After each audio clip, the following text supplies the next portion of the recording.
Well, let's turn to the NDIS and the blockage by the Coalition and Greens, temporarily at least, of your legislation seeking to reform the scheme. You say this will cost $1 billion just to delay it to August. Where does that figure come from? The actuary of the scheme has said that the 8-week delay in the passage of the legislation will mean that the scheme will grow by $1 billion more than it should have. Specifically, we've got 3 changes, amongst others, in the legislation, which we want to turn the tap off. One is, under the scheme's legislation, you're eligible to get funding for things that are reasonable and necessary if you're eligible for the scheme, provided another service system doesn't pay for it, but also provided that it's within what the head of the agency says is appropriate. The problem is we've been issuing operational guidelines. The Liberals are now under Labor, and we get rolled in the courts, so we want to be able to belt and brace what you can spend money on. And the Liberals inexplicably need another 8 weeks after the 12 weeks we've already had to decide if we should be allowed to fund clairvoyance, tarot cards, cryptocurrency, stuff which was never intended by anyone. The great shame, and so the actuary said these delays cost. The other thing the actuaries made clear is that if you spend your money within the life of your 12 or 24 months, there might be a good reason for it. Could be the electric wheelchairs buggered, or it could be that the initial assessment was wrong. That's fine.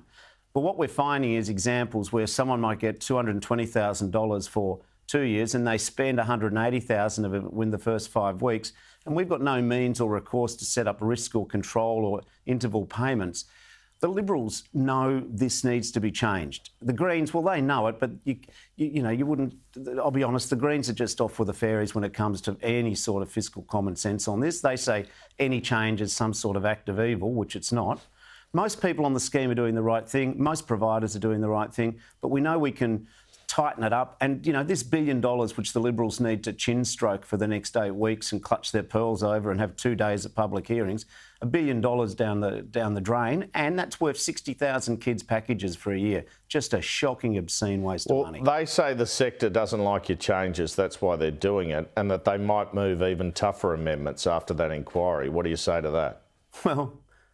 Well, I'd say they've just contradicted themselves. On one hand, they say the sector doesn't like it. Well, the sector won't like their changes.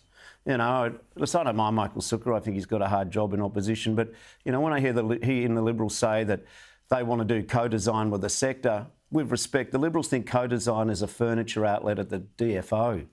I mean, the reality is we've done a year of consultations.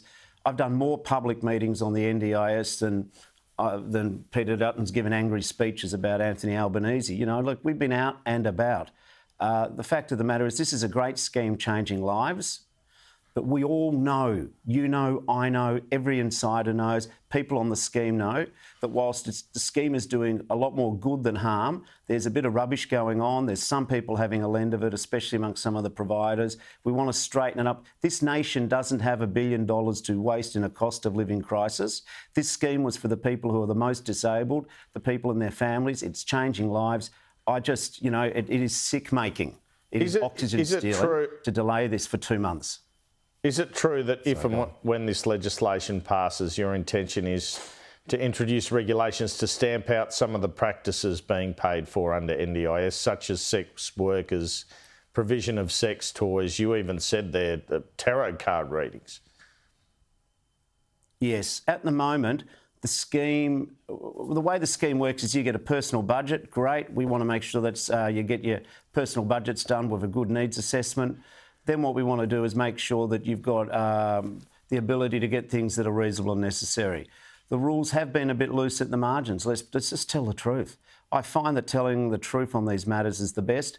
Most people are doing the right thing. Part of me sort of groans whenever I've got to go through some of the rubbish that some people have claimed, because that's not what most people are doing. But the reality is that periodically the AAT or the courts will roll the agency who make the decisions. And I love this scheme. I bleed it. I think about it from morning to night, and I don't want anyone being able to mock it, laugh at it or rip it off. So yeah, we want to issue regulations which can't get rolled, transitional regs which say you don't get to spend your money, and I kid you not, on cryptocurrency or steam rooms, or in one case, people trying to organise 20 people to go to Japan. It's not on. But that is the minority of things. And the problem is, when I say the problems, half of the world go, see, it's all a rort, and the other half say, please don't say that. And if I ignore the rorts, then the first half say you're ignoring it. So let's just get on with it, Liberals and Greens.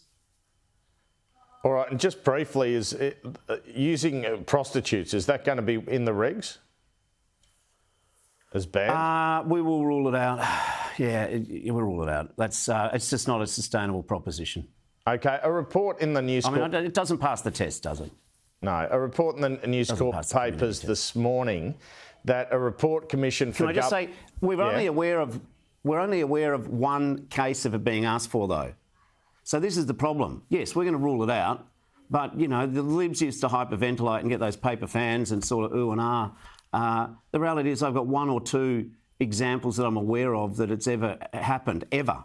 So it's not what's happening in most of the scheme. That's all I say when people hear me this morning. Most people are doing it right. Let's just tidy up. Let's give it a haircut at the margins. Sorry, back to you, mate.